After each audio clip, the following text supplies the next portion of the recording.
Au cœur d'Avignon, un lieu mythique, un splendide cinéma art déco qui demandait que l'on prenne soin de lui, de son passé, de ses immenses possibilités. En 2021, Mélanie et Frédéric Biessy le découvrent et en tombent immédiatement amoureux. Comme lors de l'invention de la Scala Paris en 2018, ils se prennent à rêver d'offrir aux artistes d'aujourd'hui un toit nouveau, pour leur permettre de créer les grandes œuvres de demain.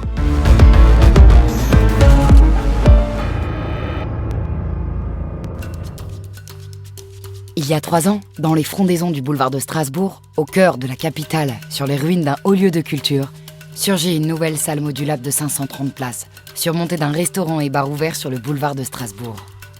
Design de Richard Peduzzi, équipement acoustique de pointe, elle est conçue avec et pour les artistes de toutes les disciplines.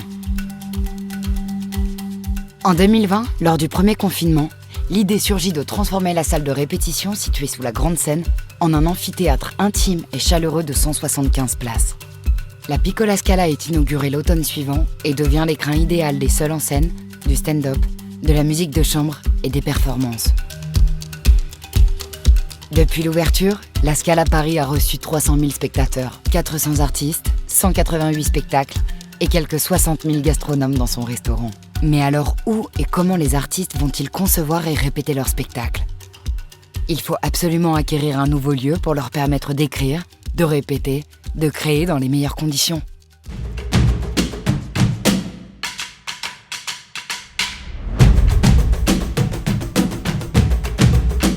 Ce sera la Scala Provence.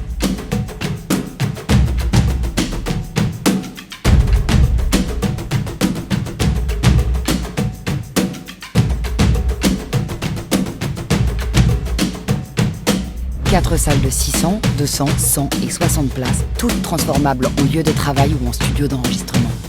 Elle sera dotée d'une cuisine, d'un restaurant et de 5 appartements afin d'être vraiment la fabrique idéale pour les auteurs, les compositeurs, les metteurs en scène, les chorégraphes, les circassiens, les comédiens, les musiciens, les stand-uppers et les plasticiens. Je suis très heureuse de partager aujourd'hui ce grand moment qui est l'ouverture de la Scala Provence. La Scala Provence s'inscrit comme le 3e volet du grand projet Scala.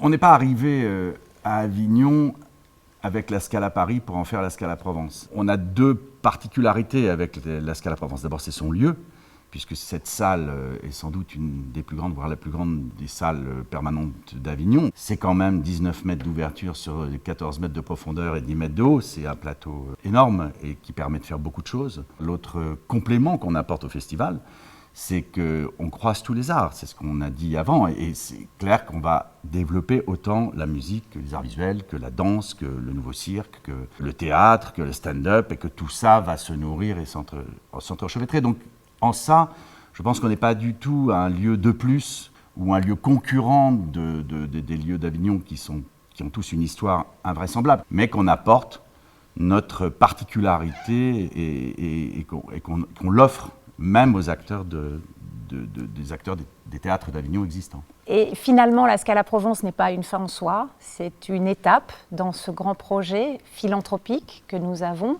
Et notre plus grand souhait, notre plus grand bonheur, c'est que les artistes et le public nous dérobent cette Scala pour en faire la leur.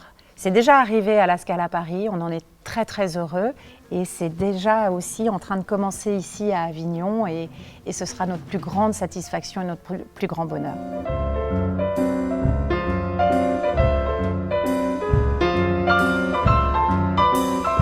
En décembre 2021, la constellation Scala s'enrichit du label Scala Musique. La musique, depuis les prémices de la Scala Paris, est dans son ADN. Grâce à l'acoustique exceptionnelle des 2 salles parisiennes et des 4 salles avignonnaises, elle va pouvoir se déployer dans des conditions optimales et accompagner les musiciens de la composition jusqu'au concert.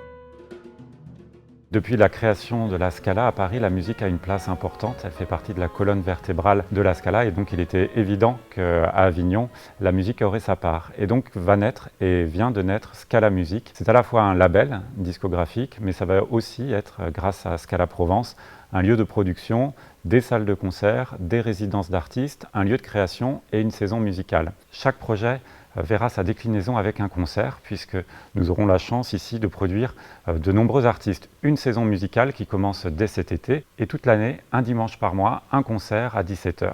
et à l'image de notre label, c'est-à-dire des artistes que nous aimons, que nous soutenons, que nous accompagnons dans ce projet de la Scala Provence. Au premier jour de la Scala Paris, les plasticiens ont été associés à la programmation. Dans cet écrin conçu par le designer et scénographe Richard Peduzzi, les œuvres de peintres, sculpteurs, vidéastes sont venues hanter différents lieux de théâtre. L'idée d'introduire des arts visuels dans un théâtre, dans la Scala, c'est vraiment de faire coïncider des mondes qui ne se parlent pas ou qui se parlent très peu. Ainsi, j'ai eu en fait l'idée d'introduire des artistes par le biais de fauteuils d'artistes en leur proposant d'imaginer, de créer un fauteuil, un peu à l'instar du fauteuil de Molière à la Comédie Française. Avec la Scala Provence, nous avons une chance immense de pouvoir aussi faire voyager les fauteuils d'artistes. J'espère qu'un musée de Paris ou de Provence aura envie de reprendre cette série de fauteuils pour une exposition inédite qui créera une passerelle entre une salle de spectacle et un musée. 3 semaines et demie d'animation non-stop, 500 spectacles, 5000 artistes et techniciens. Le Festival d'Avignon est devenu un mastodonte qui attire, bon an mal an, près d'1 demi-million de spectateurs. Depuis 1947 et le coup de génie de Jean Vilar, Avignon n'a cessé d'affirmer son statut de capitale mondiale du théâtre. Artistes, techniciens, producteurs et spectateurs venus du monde entier se retrouvent au cœur de l'été dans une ville au patrimoine exceptionnel. Carrefour de la création, agora où sont débattues partout les grandes questions qui assaillent nos esprits, Avignon est le lieu privilégié de la régénération du spectacle vivant. Depuis 1966, avec la création du festival Off par André Benedetto, dans son beau théâtre des Carmes, le nombre de spectacles présentés à Avignon n'a cessé d'augmenter.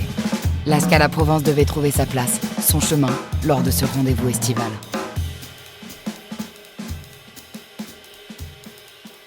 Quand nous avons annoncé l'ouverture de la Scala Provence en septembre dernier, nous avons aussitôt reçu de très nombreuses propositions et pour nous ça a été une énorme satisfaction dans la mesure que ça voulait dire que les équipes artistiques nous faisaient confiance et que la Scala Provence avait pour eux une nouvelle utilité à Avignon pendant le festival. J'ai visionné quelques 100 captations de spectacles et assisté à plus de 50 spectacles différents en salle. Le but du jeu maintenant, c'est de partager les émotions que nous avons eues à créer, inventer ce chemin, réunir ces artistes et espérer qu'ils nous aideront, j'en suis sûr même, à mieux comprendre le monde et peut-être à mieux nous aimer.